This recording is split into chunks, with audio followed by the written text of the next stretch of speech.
오늘부터는 우리가 하나님의 경륜 끝나고 제가 여러 가지 생각했는데 가장 해가 되는 것이 이 기독교 서적들, 그게 굉장히 많은 악한 영향을 끼쳐요. 사람들이 그 책을 읽고 완전히 잘못된 그런 생각을 하고 바른 믿음 생활을 할 수 없게 만드는 요인이 이 수많은 그 기독교 서적들이에요. 그래서 제목을 기독교 서적 평론이란 제목으로 책들을 비평하는 그런 시리즈로 하려고 그래요. 그래서 여러분들이 오늘부터 얼마나 될지 모르지만 중요한 그런 서적들을 한국 사람들이 가장 많이 속은 서적들, 그래서 그 사람들의 믿음이 성경적인 믿음이 아니라 오히려 마귀의 교리를 받아들이는 그런 서적들을 중심으로 비평하겠어요. 첫 번째 타자는 조용기 4차원의 영적 세계. 조용기 4차원의 영적 세계. 그 책은 많은 사람들이 영향을 받고 정말 크리스찬이티가 뭔지 전혀 모르게, 즉 구약에 나오는 그런 마법, 강신술 이런 것들이 교회로 들어오게 하는데 일조를 한 책이에요. 그래서 그거부터 하겠어요. 추천의 글 그래가지고 라버트 슐러가 썼어요. 여러분, 라버트 슐러는 이 가든글로브, 우리 저기 얼마 안 가서 가든글로브의 수정교회 목사였던 자죠. 수많은 사람들 망가뜨린 장본인이에요. 추천글에 그 라버트 슐러가 뭐라고 썼냐면, 예수 그리스도 안에서 동역자인 조용기 목사님이 집필하신 이 책을 추천한 글을 쓰게 된 것을 큰 영광으로 생각합니다. 이렇게 썼어요. 지금 이 책 전체를 다 읽을 수가 없어요. 그걸 읽어가면서 전체적으로 할 수 없어요. 그래서 중요한 것들, 이 책에 대해서 중요한 것들, 잘못된 것들을 지적하겠어요. 그 다음에 나중에 맨 밑에 뭐라고 썼냐면, 나는 많은 그리스도인들뿐만 아니라 믿지 않는 사람들까지도 모두 이 책을 읽어서 각 페이지에 담겨있는 놀라운 영적 진리를 깨닫게 되기를 바라며 이를 위해 기도할 뿐입니다.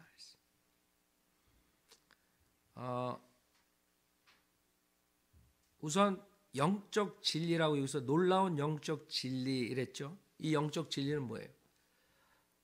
영적 진리는 하나의 이 조용기가 여기서 쓰자는 그 핵심은 4차원의 영적 세계, 그래가지고 4차원이 이제 영적 세계를 말하는데, 그 영적 세계의 원리를 깨달으면 복을 받는다 이거예요. 한마디로 말 샤머니즘. 복 받는 것에 대한 기적을 경험하는 것을 깨달으라, 한마디로 이렇게 지금 라버트 슐러가 얘기하는 거예요. 놀라운 영적 진리 깨닫게 되길 바란다 이랬죠. 자, 결국에는 이런 놀라운 영적 진리를 깨달은 라버트 슐러가 어떻게 했어요? 비참하게 됐죠. 사형 말년에. 사형 말년에 자기 아들을 쫓아내고, 자기 아들도 NIV로 하는데 그래도 더 성경만을 가지고 한다고 쫓아내고, 그 다음에 파산되고 교회는 그것도 모자라 캐톨릭한테 뺏겼죠. 지금 캐톨릭 성당이 돼버렸죠. 그 교회가, 수정교회가. 그것뿐만 아니라 쫓겨난 교회에서 끝나고 난 다음에도 교회를 상대로 수를 걸었어요. 돈 더 달라고. 그래서 졌어. 그런 망신을 하고 비참하게 죽은 자예요. 무슨 말이냐면, 그 놀라운 영적 진리를 깨달으면 그렇게 되는 거야. 그걸 내가 포인하는 거야. 그게 샤머니즘의 종말이라고. 그래가지고 그 딸이 지금, 그 다음에 손자가 그렇게 한데, 딸이 거기 그 다음에 그 아버지 사역을 받아가지고 거기서 수정교회 있는 데서 얼마 안 가면 홈레스들 사역하는 그런 건물에서 하는 것을 내가 봤어요. 내가 거기 가서 물어봤어. 이 사람들 지금 어떻게 됐냐고. 캐토릭이 다 뺏었지 거기. 그 건물에 가서 물었더니 저기 두 블락 가면 있대. 그래서 가봤더니 그 파킹랏에서 머리 깎아주고 있더라고. 그런 교회로 전락해버렸어요. 그게 내가 말하는 포인트이야. 샤머니즘, 기복신앙, 마귀의 교리를 가리킨 자들의 종말이 그거예요. 그 주제에 무슨 요다가 추천해 글을 써. 이건 70 몇 년에 쓴 거니까 한참 잘 나갈 때겠지 둘 다. 그래서 열매를 보란 말이에요. 이게 마귀의 사역인가 아니면 하나님의 사역인가. 결국 라버슐러는 그렇게 끝났어요. 죽었다고. 비참하게 창피하게. 자기가 50년 60년 한 사역에 그 교회에다가 수를 해가지고 돈 더 받겠다고. 그냥 조용히 살지. 소셜 시큐리티 받고 무슨 돈을 더 얼마나 더 받아. 막말이 나올래 내가 좀 스탑하는데. 몇십 년을 사람을 속인 자예요. 긍정적 사고방식으로 전 세계를 속였던 자라고 라버슐러가. 결국에는 수많은 사람들이 그 미혹에 걸려들었죠. 조용기 이 책 저자는 어때요? 여기에 뭐라고 썼냐면 저자의 이 책은 지금으로부터 약 17년 전인 1979년에 쓴 것입니다. 그 당시 우리 교회의 성도는 5만 명이었는데 지금은 하나님께서 70만 성도로 가득 차는 교회로 성장시켜 주셨습니다. 나는 도대체 이해가 안 가. 70만 성도가 어디서 나와요?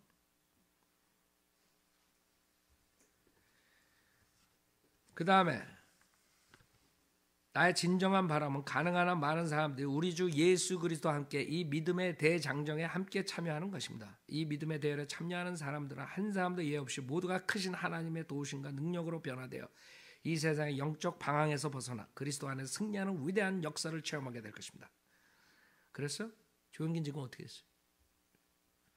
음행자로 찍히고 자기가 양육시킨 장로들에게 수당해가지고 사기죄로 고소되고 자기 자식들 사기죄로 고소당하고 교회 돈을 해가지고 자기 자식들 사업에 집어넣고 그게 이 사람의 역사의 체험이에요. 위대한 역사를 체험하게 된 거예요. 절대로 이 사람 따라가면 안 된다는 거지. 아세요? 이 책에 기록된 믿음의 법칙은 모두 성경 말씀에서 발견된 것입니다. 즉 믿음의 법칙은 뭐예요? 그 마법사들이 하는 그 영적 세계의 그 법칙을 따라서 하다 보면 복을 받는다 이거예요, 한마디로. 그 믿음의 법칙은 성경 말씀에 발견된 것과 전혀 상관이 없는 것이죠. 자, 12페이지 서문.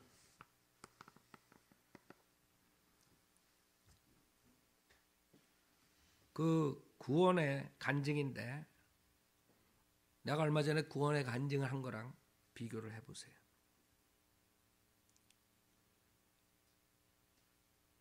내가 고등학교 2학년 때 가정교사로 일하고 있던 어느 날 오후였습니다.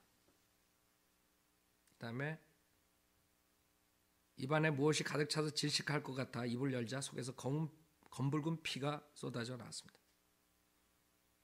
그때 나의 나이는 제가 뛰어서 있는 거예요. 17살이었는데 나는 꿈을 미처 펼쳐보기도 전에 병들어 서서히 죽어가고 있었습니다. 얼마 후 검사 결과에 대해 당시로서는 치료 불가능한 폐결핵이라고 선고했습니다. 순간 눈앞이 깜깜했습니다. 이제 그런 상태에서 어떤 여학생을 만나요.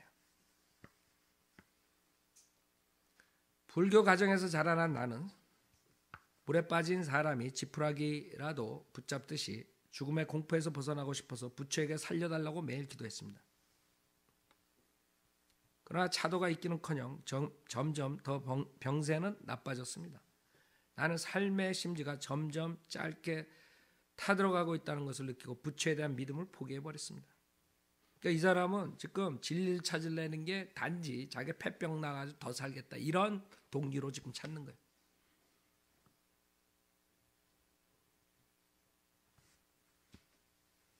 마지막으로 나는 잘 알지도 못한 하나님 존재의 신랄 같은 기대를 걸고 살고 싶은 심정을 호소하기 시작했습니다. 그 다음에 이제 여고생이 찾아왔다는 거예요. 그렇게 이제 하나님의 이름을 독백처럼 부르기 시작한 지 얼마 안 된 어느 날 뜻밖의 우리 집 살인문을 삐끗이 열고 한 여고생이 나를 찾아왔습니다. 그래서 그 여학생이 이제 예수에 대해서 얘기했다는 거죠. 자, 지금 부처한테 빌어도 안 되고 그 다음에 안 되니까 이제 하나님이라는 그런 자기가 생각하는 그 하나님의 존재에 대한 희망을 갖고 이제 있었던데 이 여학생이 온 거예요. 그리고 계속 찾아와 가지고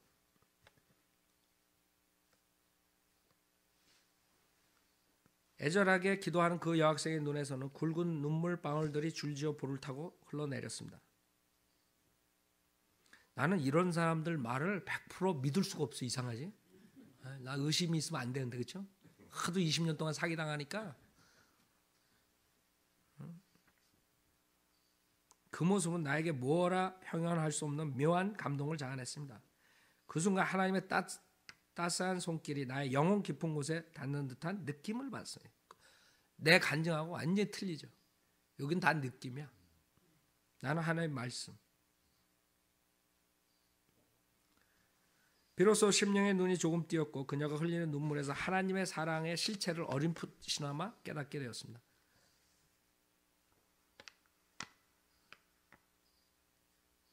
그래서 자기가 울지 마세요. 미안해. 이제 예수님의 사랑을 알겠어요. 내가 약속할게. 내가 죽는 그 순간까지라도 학생만 좋다면 학생을 위해 예수님을 믿을게요. 정말이에요. 이게 믿는 거야. 학생을 위해 믿는 거야. 자기가 지옥의 형벌로부터 죄사함으로부터 주님을 찾는 게 아니라 완전히 이런 구원 간증을 가지고 세계에서 제일 잘 팔리는 책으로 만들어버렸어요. 그래가지고 이제 성경책을 보게 됐다 이거죠. 그때 만약에 바이블 빌리버였다면 그냥 성경책 읽어보고 구원받게 될 것입니다. 뭐 이렇게 하고 가겠어요. 자, 이제부터 성경을 잘 읽어보세요. 이 성경책을 읽으면 반드시 하나님을 만나게 되고 영생의 말씀을 발견하게 될 것입니다. 그렇죠? 이렇게 하고 이제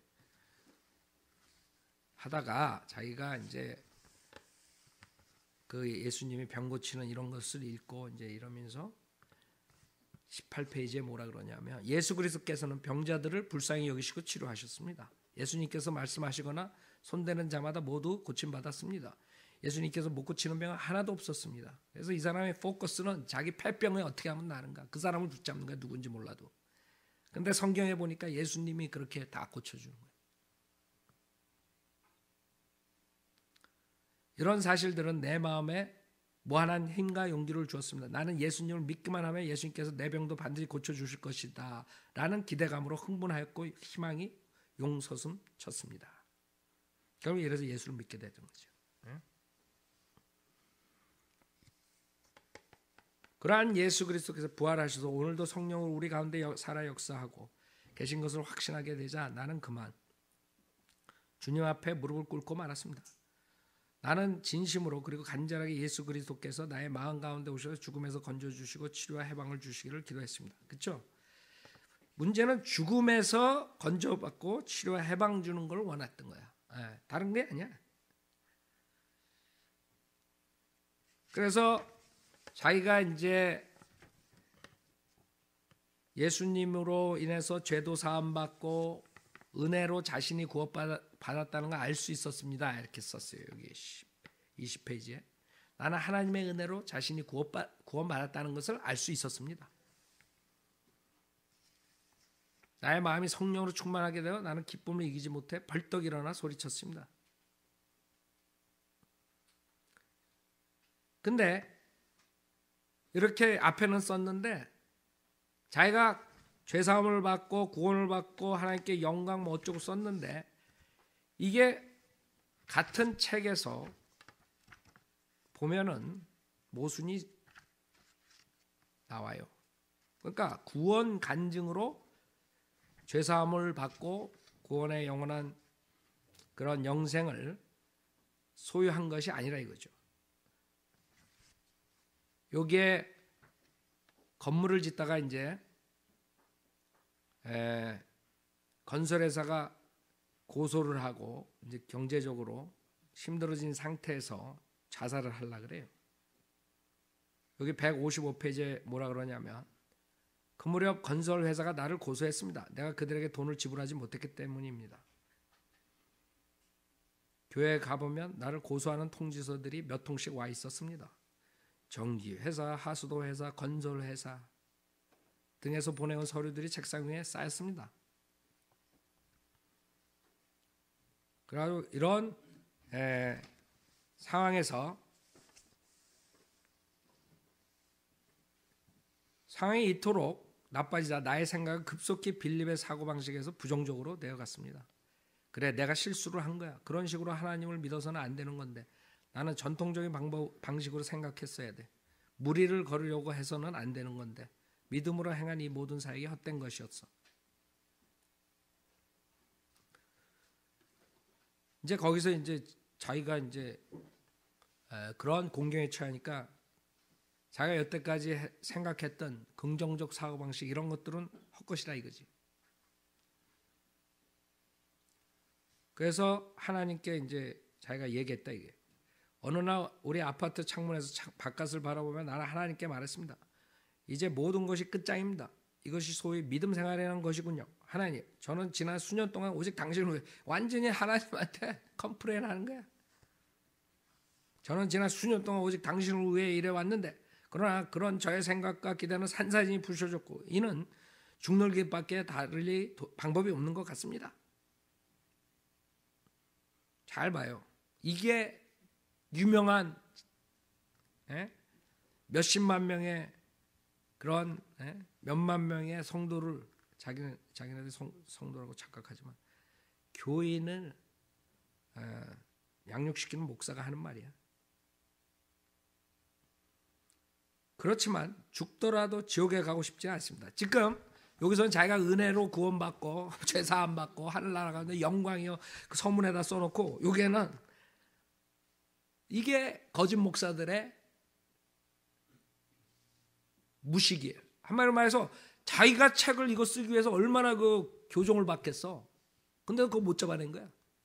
무슨 말을 어떻게 성경적으로 모순이 있는 걸 못 잡아낸 거야. 그렇다고 좋다고 이거 쓰는 거야. 완전히 서문에서는 자기가 영생을 얻고 뭐 어쩌고 저쩌고 하나님께 영광에 그러는데 156페이지에서는 그렇지만 죽더라도 지옥에 가고 싶지 않습니다. 지옥 가는 거 걱정해. 무슨 영생이 있어. 이렇게 무식한 목사를 한국교회에서는 우상화시키고 쫓아가는 거예요. 그게 문제라고. 아니 목사가 지옥 가고 싶지 않습니다. 그런 사람 왜 70만 명이 쫓아가? 뭔가가 잘못된 거죠. 우리나라 기독교가. 그렇지만 죽더라도 지옥에 가고 싶지는 않습니다. 사실 지금 이렇게 사는 것이 바로 지옥입니다. 이게 지옥이래. 자기가 어디로 갈지 모르는 거야. 지옥이 뭔지 몰라. 하지만 지옥이 이것보다 더 못한 것이라면 왜 제가 거길 가야 합니까? 하나님과 싸워. 이걸 책 나는 부끄러워서 못 쓸 거야. 이런 책. 이런 책 써가지고 전 세계 언어로 번역하고 오 창피해서 이건 나는 말도 못 꺼내겠어. 이 사람은 이게 창피하지 않아. 그러니 제발 저의 영혼을 받아주시고 천국에 들어가게 해주십시오.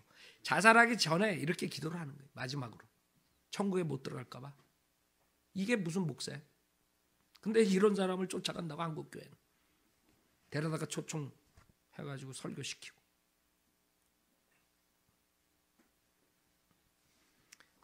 기도의 효력은 내가 느낀 것보다 훨씬 강력했습니다. 이게 무슨 기도예요? 기도할 때 나는 이런 소리를 들었던 것입니다. 너는 겁장이로구나. 자신을 던져버리고 사람들에게 비웃음의 대상이 되고 싶어 하다니 앞으로 겁장이로 남겠느냐? 아니면 믿음의 사람이 되겠느냐? 나는 시인했습니다. 예, 저는 겁장입니다. 다시 그 목소리가 들렸습니다. 이게 하나님이 자기한테 하는 목소리를 들었다는 거예요. 뭐라고 하나님이 했겠어요?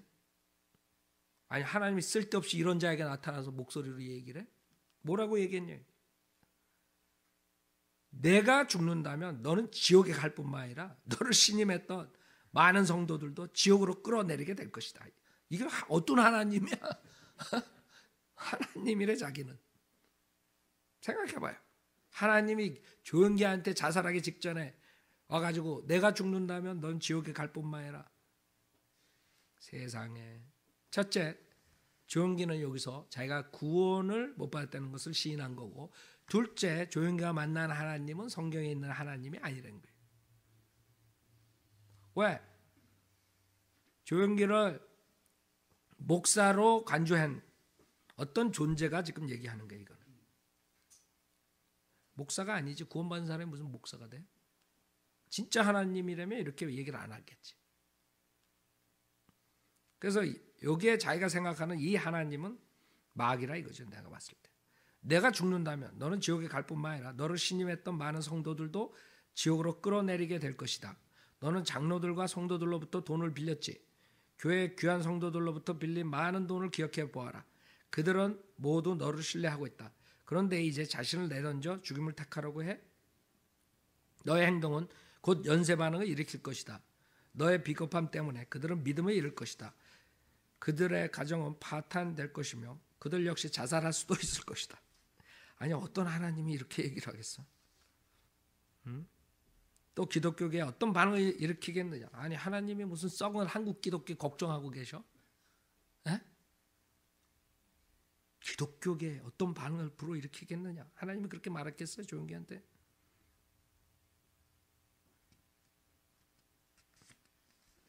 이런 말씀이 저의 마음으로 쏟아져 들어왔습니다. 이 말씀을 깊이 생각하자 걷잡을 수 없이 눈물이 쏟아졌습니다. 오 하나님, 그러면 저는 어떻게 해야 합니까? 왜 저를 죽게 내버려 두지 않으십니까? 그때 성령께서 나의 마음에 말씀하셨습니다. 너는 죽을 수 없다. 끝까지 건드려야 한다. 너는 모든 빛이 청산되는 것을 보아야 한다. 모든 사람들의 빛이 틀림없이 지불될 것이다. 아니 어떤 하나님이 이렇게 쓰잘데없이 나타나고 조용기한테 그런 사기꾼한테 나타나가지고 그런 식으로 얘기를 하겠어요. 자, 그래서 내가 지금 프로브한 거는 첫째, 조용기는 70만 성도를 자랑하지만 자기가 죽어서 지옥 갈까 봐 걱정한 사람. 그 다음에 자기가 만났다는 하나님은 자살하지 말라 그러고 빚을 다 갚아준다 그러고 그 다음에 지옥 간다 그러고 죽으면. 성경하고 전혀 맞지 않아요. 한번 여러분 영생을 얻었으면 교회 시대에 구원받는 사람은 지옥 가지 않아요. 그렇기 때문에 이게 나오는 지금 하나님은 우리가 믿는 성경에 있는 하나님이 아니라 이거예요. 자, 이게 지금 서문에 대한 얘기예요. 그 다음에 자기가 기적적으로 살았다 이거죠. 수많은 은사주의 목사들의 간증이랑 똑같아. 그래서 20페이지에 그 결과 서너 달 안에 죽을 것이라고 했던 의사의 진단은 뒤엎고 나는 주님의 기적으로 살아나 6달 만에 죽음의 침상을 박차고 일어서게 되었습니다. 할렐루야. 할렐루야는 잘해 이 사람들. 할렐루야. 그래서 여러분이 알아야 돼요. 이 사람들의 구원은 뭐냐 이게. 성경적인 구원이냐. 이 사람들은 만약에 기적적으로 자기가 병이 낫다 그러는데 그 기적적으로 난 것이 하나님의 능력이라고 지금 생각한다고요. 내가 봤을 때는 사탄이 미리 알고 사탄이 조용기를 써가지고 수많은 한국교회뿐만 아니라 전 세계의 교회들을 디스트로이 하겠다. 이 마법 마지막에 나오는 뉴에이지 그런 데로 끌고 가기 위해서 조용기를 살려준 거예요. 누가? 사탄이. 만약에 이렇게 이 사람이 쓴 게 진짜라면 여러분들 무당들 병 고쳐주고 그런 사람들 알아요?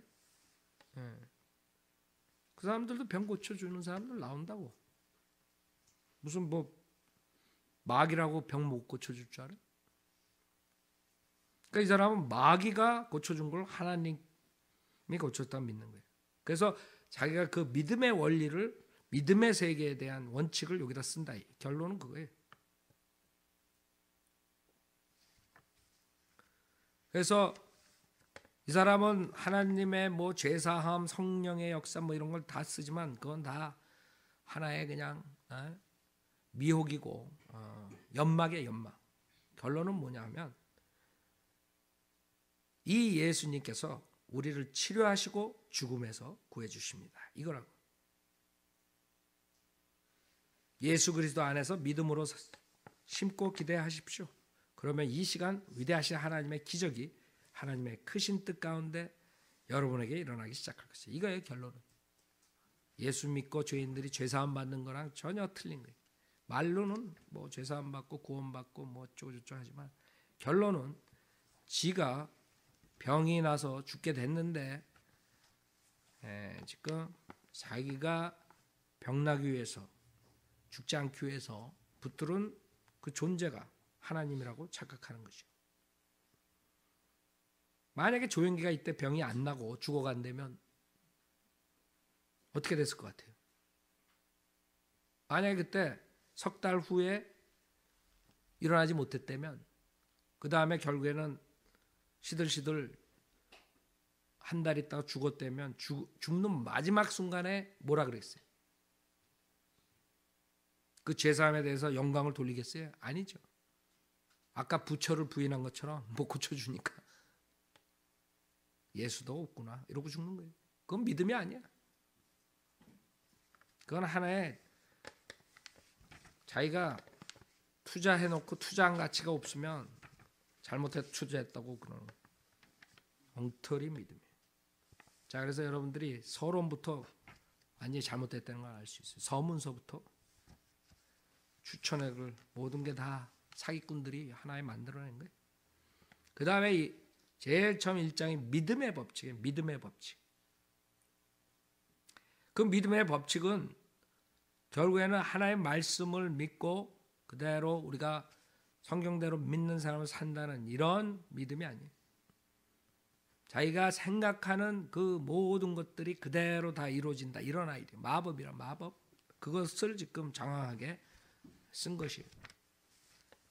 그래서 23페이지에 그렇다면 여러분 이제 내게 있는 믿음을 사용하기 위해서는 어떻게 해야 하는가라는 의문을 가질 것입니다. 우리의 믿음이 깨어나는 부활의 과정에는 다음과 같은 4가지 기본적인 단계가 있습니다. 그래서 이 원칙대로 하면 복을 받는다 이거예요. 이게 마술사들이 마법사들이 쓰는 것이에요. 이 조용기에 대해서 연구를 하고 그 비평을 한 미국 형제가 있어요. 데이비드 헌트라는 형제인데 그 한국말로 번역돼서 나온 책이 기독교 속의 미혹이에요. 여기에 지금 조용기에 대한 그런 믿음이 마법의 믿음이다. 그걸 증명합니다. 그래서 상상하고 구상하고 이런 것들을 통해서 기도 응답을 받는다 이런 것이. 여러분이 상상하고 그러니까 이 사람은 품는다, 부화한다 이런 걸. 여러분이 만약에 요게 예가 나오는데 자전거를 타고 싶었어. 그러면 자전거를 놓고 상상을 하는 거 부화시키는 거예요. 여러분 마인드에서 마인드 컨트롤. 그래가지고 부화하면 그게 이제 실상으로 온다 이거야. 자전거가 똑같이 자기가 부화한 그런 상상한 대로 자전거가 온다 이거. 그래서 분명한 대상을 마음속에 그리라. 4가지 원칙 중에 첫 번째 단계는 분명한 대상을 마음속에 그리라. 여러분이 가진 믿음을 사용하려면 먼저 분명한 믿음의 대상을 마음속에 그릴 수 있어야 됩니다. 그래서 여러분이 뭐를 원하느냐 그걸 생각하라고. 나는 아롱드랑처럼 생긴 남자랑 결혼을 하고 싶다. 그걸 아롱드랑을 항상 옆에다 거울에다 붙여놓고 항상 그러고 살라고. 그럼 아롱드랑이 딱 나타나는 거예요. 그거예요. 결론은 간단히 말해서 내가 너무 쉽게 말하니까 재미가 없어. 이거 뭐 이런 책 써놓고 읽어보면 아이고 지루해. 결국엔 뭐야? 그냥 상상하고 그걸 응답받는다. 나는 성경의 약속을 믿으면 내게 필요한 것을 주님께 요청할 수 있다고 생각했습니다. 그래서 무릎을 꿇고 기도하기 시작했습니다. 하나님 아버지께서 저를 만왕의 왕, 만주의 주 되신 하나님의 자녀라고 하셨는데 어째서 제게는 책상도 없고 의자도 없고 침대도 없습니까? 더구나 자전거 하나 없이 매일 몇십 리씩 발이 부르트도록 걸어다녀야 합니까? 적어도 조그만 책상이나 앉을 만한 의자, 신방할 때 타고 다닐 자전거 정도는 있어야 하지 않겠습니까? 뭐 하나님한테 따지는 거야. 기도가 아니라. 저에게 책상과 의자와 자전거를 주십시오. 그 다음에 이제 기도할 물건들이 속히 내게 도착하기를 기다렸습니다. 이제 이렇게 되는 거야.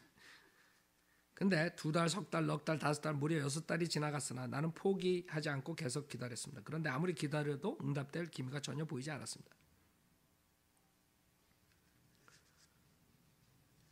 그 다음에 이제 불평을 늘어놓기 시작했다. 이게 낙심이 돼서. 주님, 저는 여러 달 전부터 책상과 의자와 자전거를 놓고 기도했는데 아직 하나도 응답받지 못했습니다. 제가 이 가난한 동네에서 복음을 전하느라 얼마나 고생하는지 주님은 다 아시지 않습니까? 그런데 보십시오. 저 자신도 체험하지 못한 믿음이나 기도 응답을 어떻게 사람들에게 설교할 수 있겠습니까? 저도 이렇게 끼니도 해결하지 못하고 굶어 죽을 지경인데 저들에게 어떻게 인생이 빵만으로 살 수 없고 하나님의 말씀으로 사는 것이라고 말할 수 있겠습니까? 아버지, 저는 지금 너무나 낙심되어서 아무 의욕도 없습니다. 그 다음에 지금 당장 분명히 확신할 수 없으니 정말 답답합니다. 만일 제가 죽고 난 다음에 응답하시면 그게 무슨 소용이 있습니까?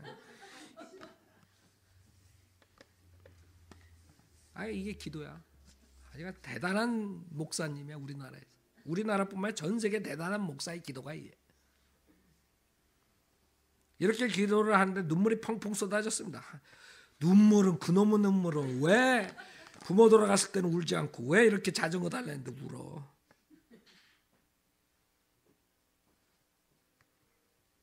한참 울며 신세 타령 반 기도 반 쏟아놓고 나니 마음이 아주 편해지고 안정되었습니다. 바로 그때 하나님께서는 주시는 참 평안이 넘쳐나기 시작했으며 성령의 음성이 마음속에 들려오기 시작했습니다. 내 아들아, 나는 오래전에 너의 기도를 들었다. 그 말씀을 듣자마자 나도 모르게 불쑥 말했습니다. 그러면 제 책상과 의자, 자전거는 다 어디 있습니까? 내가 이런 걸 쓰면 창피해가 못 다닐 것 같아. 에? 이걸 아주 떳떳하게 쓴 거 보면 참 뻔뻔해. 어떻게 이렇게 글을 써? 국민학생 우리 썬데이 스쿨 애들도 이렇게 쓰라 그러면 못 쓸 거야. 그러자 하나님께서는 이렇게 말씀하셨습니다. 너를 비롯한 내 자녀들이 온갖 부탁과 요구를 하지만 그들은 내가 응답하기에 합당치 않은 막연한 말로 달라고만 하는구나. 너도 마찬가지이다. 너는 책상과 의자와 자전거의 종류가 수십 종이나 되는 것을 모르느냐. 미치겠어.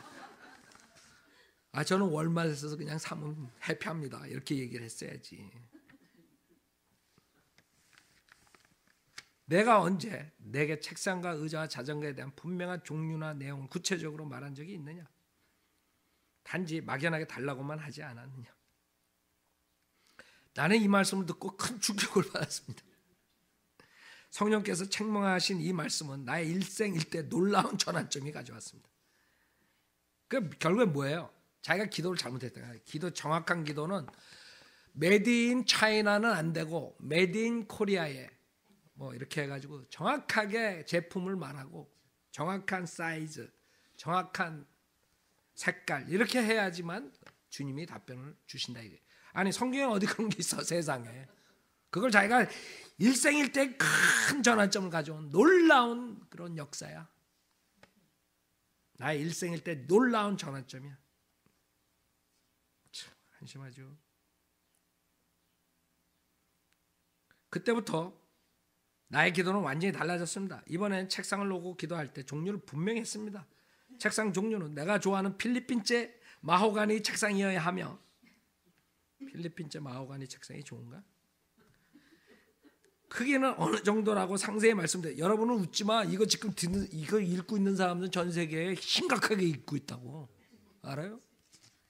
기도하는 방법, 원칙을 배우는 거야 지금. 믿음의 원칙. 첫 번째 단계. 첫 번째 단계. 크기는 어느 정도라고 상세히 말씀드렸습니다. 의자는 철로 테를 두른 것으로 아래에 작은 바퀴가 달린 가장 좋은 것이라야 책상 주위를 밀고 다닐 수 있어 사용하기에 편리하다고 말씀드렸습니다. 아니 왜 책상 주위는 돌아다녀? 그러나 자전거를 놓고 기도할 때는 정말 간단하지 않았습니다. 생각해, 상상해봐. 목사가 지금 기도를 하는데 이런 고민에 빠진 거야. 자전거 기도는 정말 간단하지가 않아. 왜 그러냐면 자전거 종류가 너무 많은 거야. 아이고 고민거리도 많아. 고민거리도 많다고. 나도 그런 고민 좀 해봤으면 좋겠네. 사역하면서. 참. 이걸 책이라고 써가지고 좋다고들 읽고 있으니 한국제, 일본제, 대만제, 독일제 등등 자전거의 종류가 너무 많아서 망설였습니다. 그런데 나는 아주 튼튼한 자전거가 필요했기에 그 당시 자전거의 품질 중 최고의 미국제를 선택했습니다. 그리고 이렇게 기도했습니다. 아버지, 저는 기어가 있어서 속도를 조절할 수 있는 튼튼한 미국제 자전거를 갖고 싶습니다. 나는 하나님께서 내가 드린 기도대로 착오 없이 응답하시도록 분명한 말들로 항목들을 요청했습니다. 그렇게 기도하는데 믿음이 뱃속에서부터 솟아나는 것을 느꼈어요. 이 사람들 뱃속 얘기는 잘해. 우리 교회 성도 어머니가 오셨어. 구원의 간증을 들어보니까 여의도 순복음교회인데 뱃속에 그냥 끔찍한 보물이 단지가 탁 들어왔대. 지금도 배에서 꿈틀꿈틀거린대. 이 사람들 뱃속 얘기는 잘해. 내가 어디서 배웠나 할 때 이거 조용기한테 배웠구만. 나는 주님께서 주시는 기쁨으로 떨렸습니다.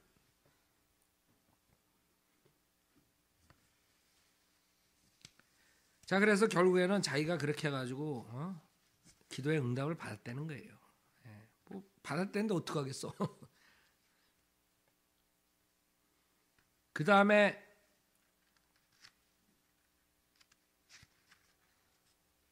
자기가 무슨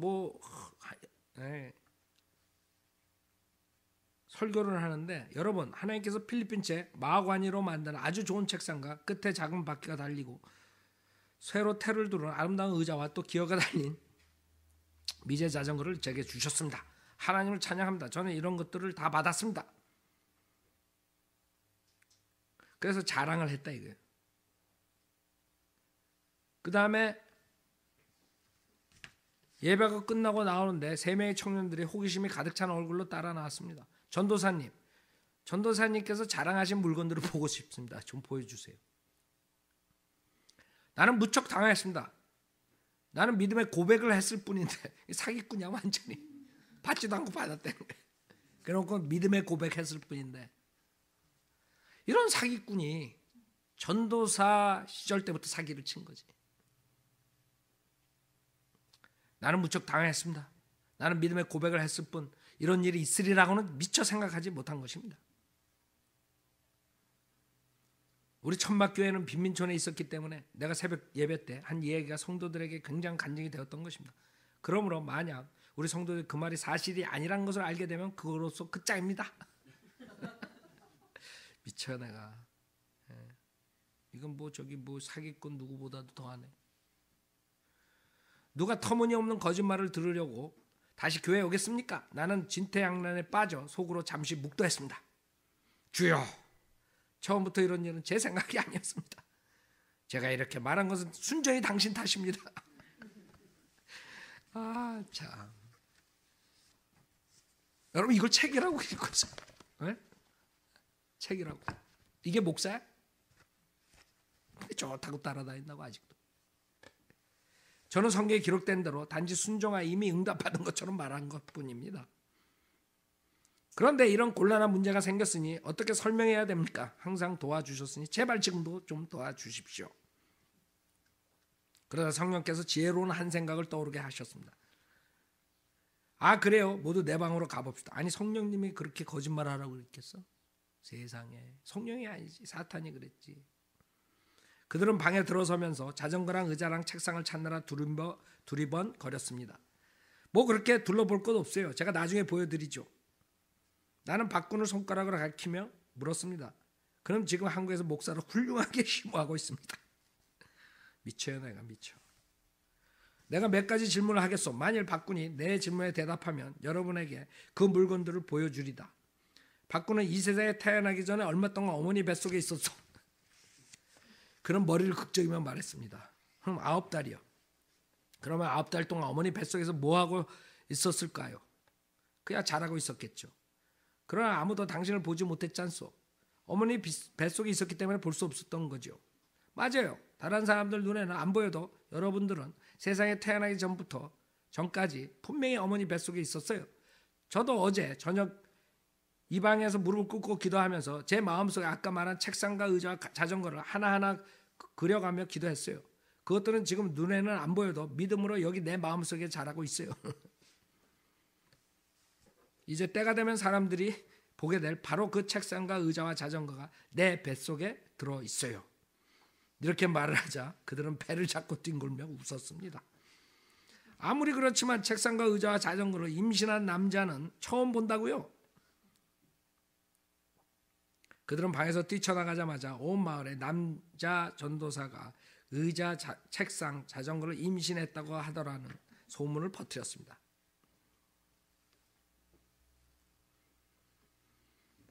나는 이 일 때문에 동네 아줌마들이 나를 보면 모여서 비웃을까 봐 밖에 나가 다니기가 어려웠습니다. 개구장의 꼬마들은 주일이면 내게 와서 배를 만지며 놀려댔습니다.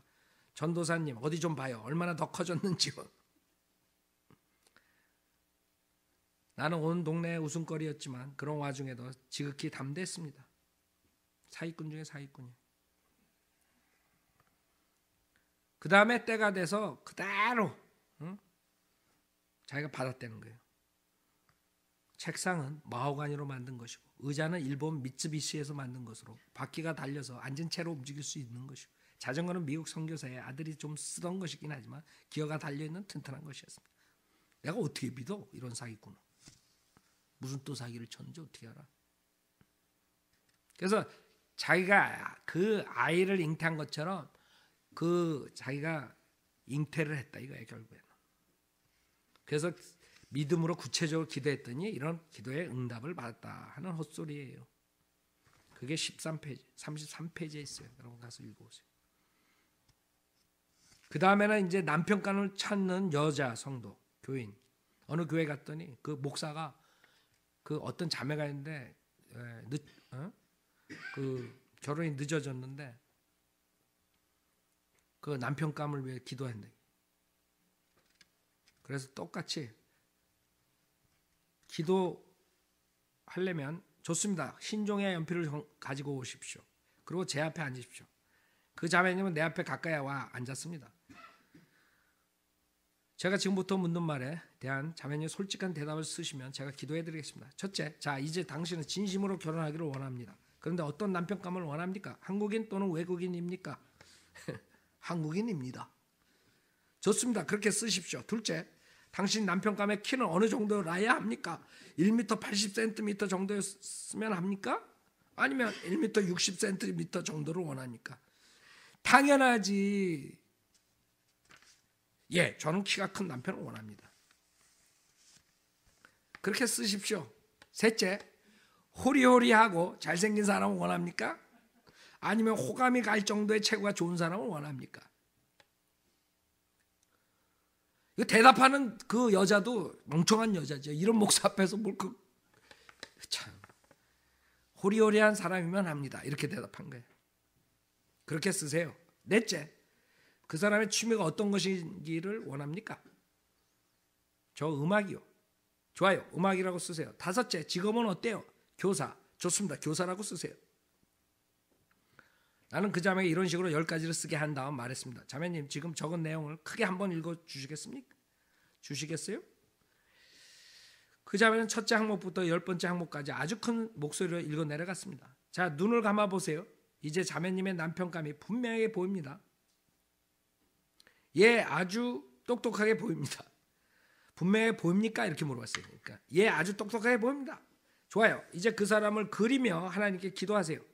자매님의 상상 속에 장차 자매님의 남편 모습이 분명히 보이지 않으면 하나님께 분명하게 부탁할 수 없어요. 그러면 하나님께서는 결코 응답하실 수 없습니다.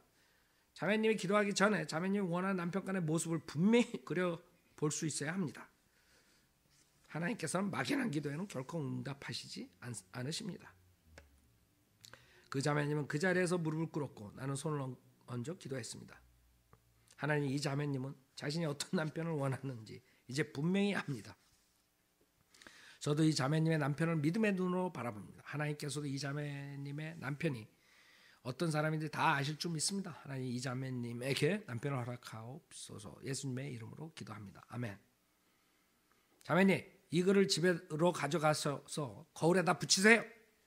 매일 저녁 이 10가지를 자기 전에 큰 소리로 읽으시고 매일 아침 자리에서 일어나시기 전에 크게 읽으세요. 그리고 응답해 주심을 믿고 하나님을 찬송하십시오. 그래가지고 결혼했다는 거야. 참 미치겠어요. 이런 식이에요, 이 책이. 네, 그래서 지금 시간상 여기서 보고 다음 주에 또 할 텐데, 이게 지금 우리가 이 믿음의 법칙이 이 지금 데이비드 헌트 형제가 정확하게 마법의 원칙하고 동일하다는 것을 증명한 거예요. 그게 지금 한국 교회를 휩쓸어 버린 거예요. 그 좋다고들 따라가는 거예요.